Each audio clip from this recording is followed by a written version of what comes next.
Authorized e-commerce network for professionals by professionals. So a common question I keep getting asked is, what are the advantages or disadvantages to having multiple authorized sellers on the e-commerce platforms? And in particular, the main platform I get asked about is Amazon. So I'm going to walk you guys through a couple of things that I've realized that, in my opinion, make it catastrophic, either from a sales or an enforcement standpoint,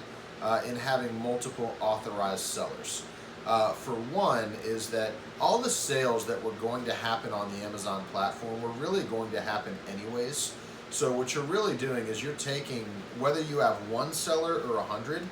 if there's $10,000 a month being done on Amazon, that's either being divided amongst one seller, 2, or 100 sellers. Every new seller that you introduced is potentially stealing market share from others.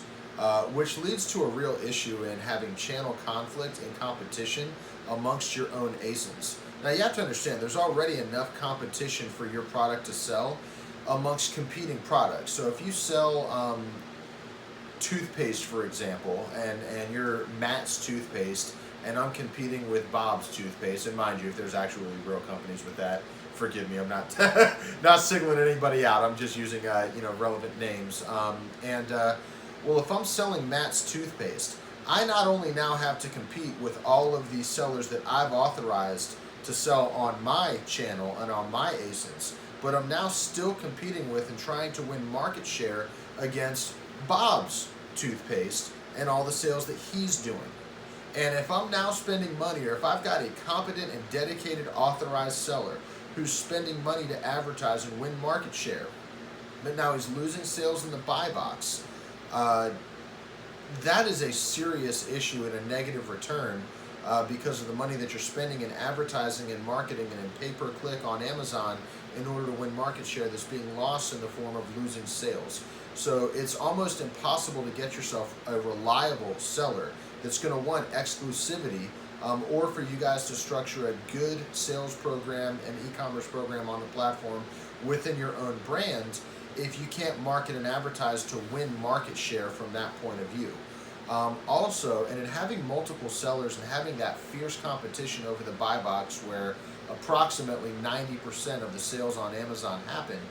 if you're selling through FBA, there's actually consequences such as potential for storage fees and other penalties from Amazon if you're not moving your inventory and products in a certain amount of time. So if you're losing the buy box, not only are you losing sales, if someone does come in, or if there's a disruptor in a marketplace that Amazon tracks that causes them to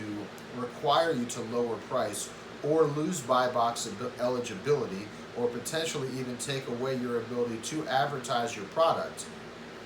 you're losing sales, you're losing market share.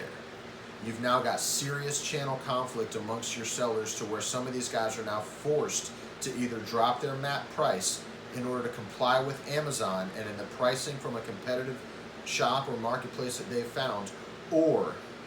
they can potentially face those penalties from Amazon in addition to not selling or moving the product. At the end of the day, guys, the way that these marketplaces are set up, they're set up to where the marketplace and the consumer thrive on having multiple sellers and the competition that inspires, but it's one of the worst things for a brand to possibly do.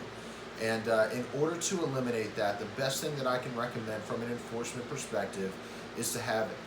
or as small of a number of competent, motivated sellers that you are protecting from unauthorized seller influences and from channel conflict and from the other hazards that come from trying to have too many sellers in place in one spot. And by keeping that clean and streamlining it, you'll actually be able to see your Amazon sales increase. And you'll be able to really build valuable partnerships with the limited parties that you do authorize to sell, which will spiral offwards from that into your business-to-business relationships as well.